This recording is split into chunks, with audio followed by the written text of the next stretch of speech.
Hello, Java programmers. Let's talk about GitHub. The first thing you're going to need to do is create an account if you do not already have one. Pause the video, go off and create a GitHub account. It's free. Make sure that you pick a username you're willing to put on your resume and you're willing to give to employers. GitHub is a place to put your code repositories. And as you can see on here, I've got quite a few. I think I've got about 173. And as you get more experienced in the field, as you develop software projects, some of them may go on GitHub for the purposes of sharing them with other people. It's a collaboration tool. I also use it as a backup tool, so I know that if my hard drive melts down, I will still have these repos. GitHub is currently owned by Microsoft. They purchased it a couple years ago. Not a lot has changed since then as far as I'm concerned. The default repo type now is private. It was public before Microsoft took over, but that's a trivial issue as long as you're aware that you have to make your repo public if you want it to be such. After you've created your account, we're going to start Eclipse. Once you have Eclipse running, you don't need to open a particular project. We're going to import one from GitHub. How about that? So what you're going to do is right-click in the Project Explorer, or you can do File Import. They both work. And in the Import Wizard selection dialog, you're going to look for Git, and you're going to select Projects from Git. I haven't used the with Smart Import option. I don't know what that is. I'm not going to talk about that. But you'll pick Projects from Git, and any project on GitHub that is public can be imported into your Eclipse workspace. So it doesn't matter who wrote it, as long as they've made it available to everyone, you can go grab it. The one I'm going to grab is from somebody else's workspace, and you can follow along with me, or you can grab one from my workspace. It doesn't matter. Now, it wouldn't make sense for me to import a project from my workspace. That's a different process. So as you watch me do this, keep in mind that all of my projects are public. You can pick any of them. You'll be picking a particular one later on in the course to do some work. But for now, we're practicing. You can pick any one that you like. You should pick one that is of type Java. There are also C# projects here and C projects and Python projects and just documentation projects that don't have any particular programming language. The project I am going to deal with is that one. It's a very small project from a former student. It's just there for us to practice on right now. I'm not even sure they're even looking at it these days, but it's a great object lesson for us. You can follow along with that guy as I go through the steps, or you can pick one of mine and use that as your target. Either way is fine. It doesn't matter. So the first thing I want to do is start with GitHub.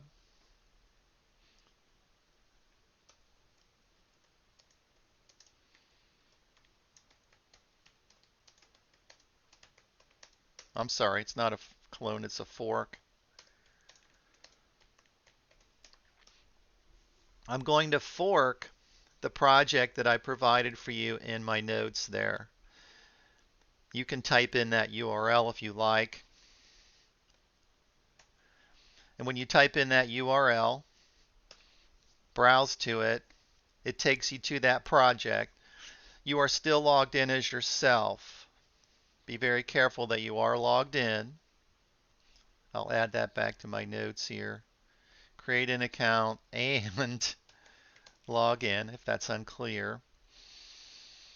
So you're logged in as yourself, but you are looking at somebody else's repo in their account, which is perfectly fine. That's the purpose of this website. So you're not doing anything wrong. If they wanted it to be private, they'd make it private. What you're going to do is a fork. So look on the screen, you'll see the fork button.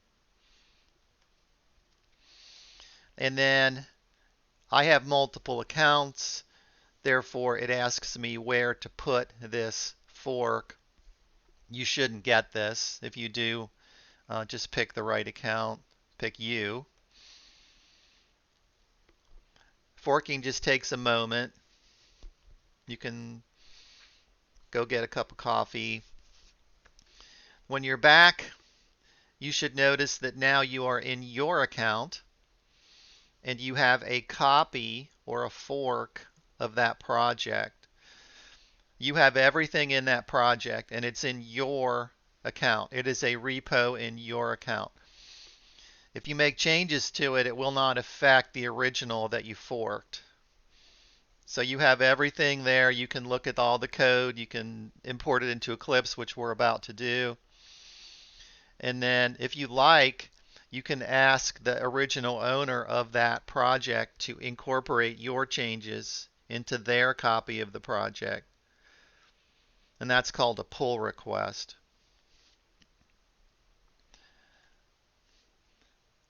Let's go back to Eclipse.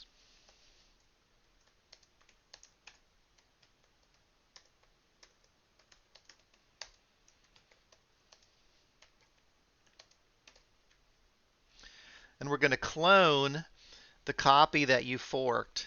A lot of buzzwords flying around here, very important. GitHub is an industry standard tool, and it's important that you know what these buzzwords mean. We are cloning a repo, and that repo happens to be a fork of someone else's repo. All right.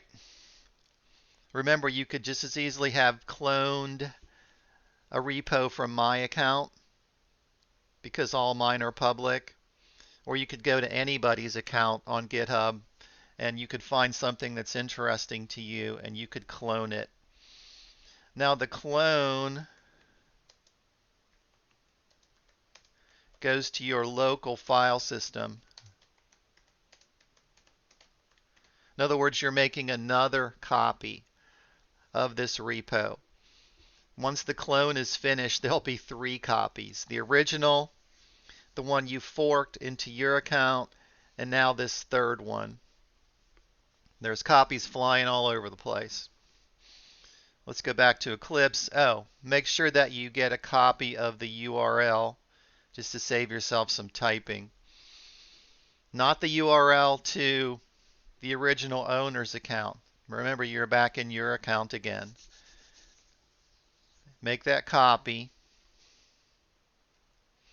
Go back to Eclipse. I'll start the import process over again in case you got lost. So I'm just sitting at the opening of Eclipse. I've got my Project Explorer open. I don't have any files open. I could have files open, but it doesn't matter. It's less confusing not to have any files open. Click File, Import, and then select Existing Projects into Workspace. Whoops, that's not right, is it? File, Import, type in Git, G-I-T, my fault, and then select Projects from Git. And then select Clone URI. URI is Universal Resource Identifier. It is a generic super category of URL. Click Next. Eclipse copies from your clipboard into the URI text box. That means if you copied it, if you did a Control C of that URL before you went in back into Eclipse, then you already had it and you don't have to type it in again. Verify visually then that you're copying from your GitHub account, not mine, not somebody else's, yours. Your screen certainly won't look exactly like mine because my screen has a URI with my account number in it. Your screen will have your account name in it. You probably have to authenticate. I've already done that because I've been using this tool for years, but this is the authentication information for your GitHub account, your password and username. And make sure that you select Store and Secure Store. If you do that, it will not ask you this information over and over. If you don't store it in your local secure store, you'll have to provide it many, many, many times, and it just gets annoying. The host isn't going to change. It derived the host from the URI. The repo path is fine. Don't change that either. All your repos will accumulate under your username in Windows. Just let that be. Once you've got all these things verified, click Next. At this point, Eclipse has gone out and taken a peek at that repo, and it found what's called a master branch, which is good. That verifies that there is, in fact, a repository at that location. Leave that selected, master branch. The next thing it wants to know is where to put the repo on your machine. Again, all your repos will accumulate under your username in Windows. Don't change anything there. Click Next. Eclipse does a further analysis of the project, and it finds that that repo has an Eclipse project in it, which is good because that's what we want to import. Don't have to change anything here. Eclipse is telling you I found an Eclipse project in that repo that you're cloning. Are we good to go? And you can just visually verify that we are. Click Next. And it again gives you another screen to verify what you want to import. If you get this screen, just leave that one alone too. It appears there are 2 projects in this repo. I'm not quite sure, but it doesn't matter. This is just practice importing things. Click Finish. In your Project Explorer then, and in fact there were 2 projects in that repo. There's a BLA1 or there's a BLA and a BLA2. Now it doesn't matter at all what those are. This was just practice with the process. Look back at our notes. We cloned it. And then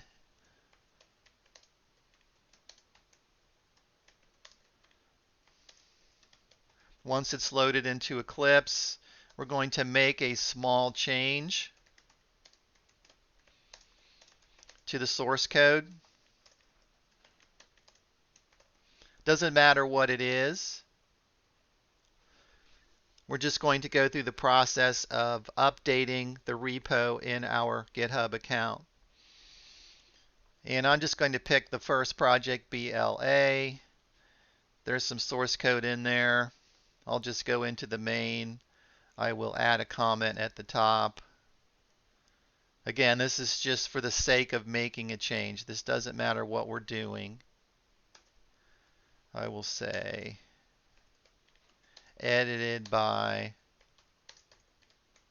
Bill Nicholson, and I could have done changes to the actual logic as well. I could add variables and methods and classes and do whatever you normally do to an Eclipse project. All right, so click Save on that. You can change multiple modules in the project. You can add things, remove things. You can do anything you want to do.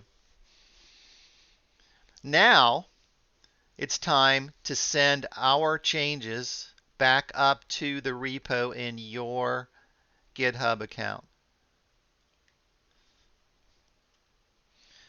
And that's going to be called commit and push. We're actually going to do two things.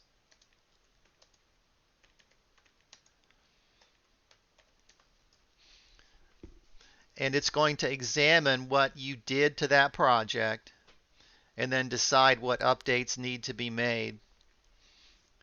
To do this, you need the Git Staging tab in Eclipse. If you don't have the Git Staging tab open, you need to go find it. So you'd go under, I think, Windows, and then View, Show View.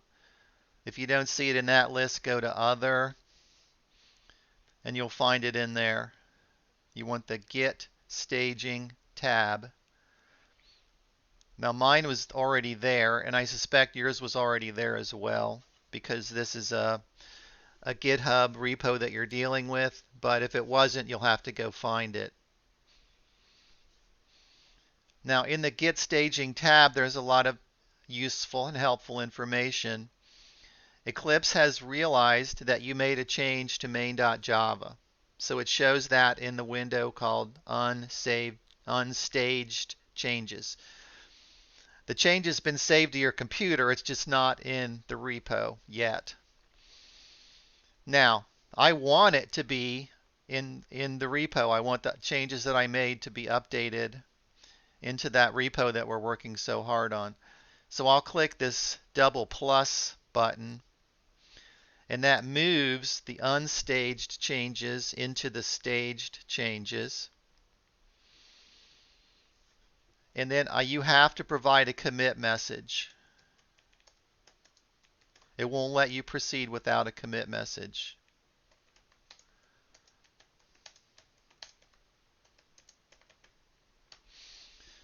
It doesn't validate the commit message in any way. It just has to be provided.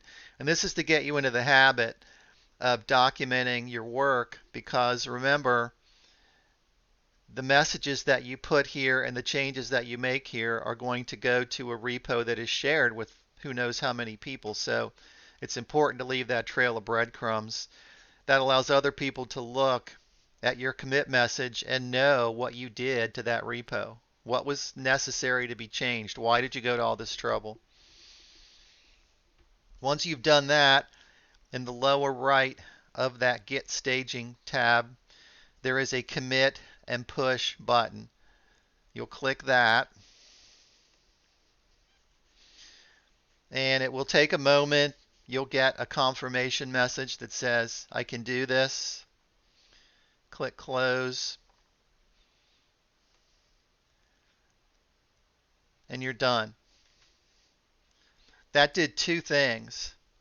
That committed the changes that you just made to the local repo on your local file system, and it shoved those changes up to the remote repo in your GitHub account. The commit was the part where it updated your local file system. The push was where it updated the remote repo. And you can see that Eclipse is tightly integrated with GitHub, making it another reason to be an effective tool. We like Eclipse for a lot of workflow reasons, and this is one important thing that Eclipse does for us. There are other ways to commit and push repos. Many people use the command line where they type in commands. This is just a little more convenient way of doing it. It's not perfect.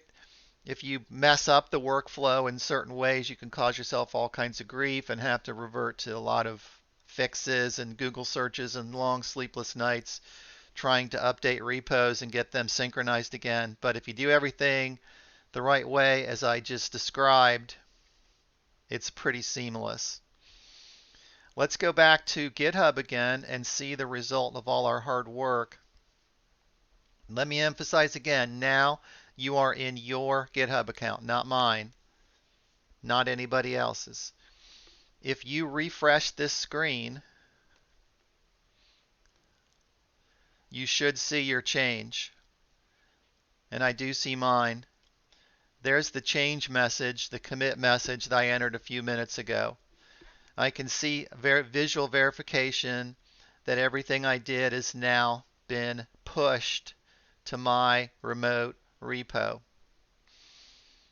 And that's how we work with GitHub.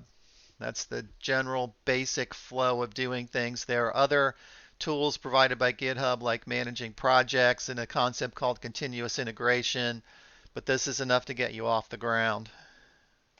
Let me go back to my list of notes and let me go back to your repo and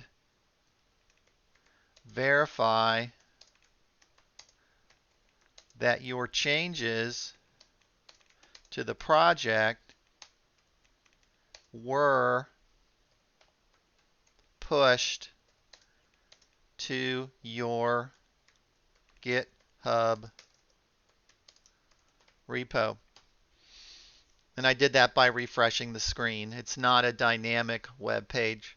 You have to refresh the screen to see your changes. Now, what we haven't done yet, and what we might want to do, but sometimes we don't, is to ask the original owner of this code to accept the change we just made into their version. Remember, we're juggling 3 versions of this project now. One on your local file system that Eclipse is editing, one in your GitHub account, and a third one which was the original that is still back in that other person's account. And we don't have permission to make changes to that other person's account. Even though it's a public repo, it's still read-only. We do have permission, however, to ask them to accept our changes. We fixed a bug, we added a feature, and we're really excited about it. We want them to integrate what we did into their version of the project, and then the whole world will know about it. And that's called a pull request. Create a pull request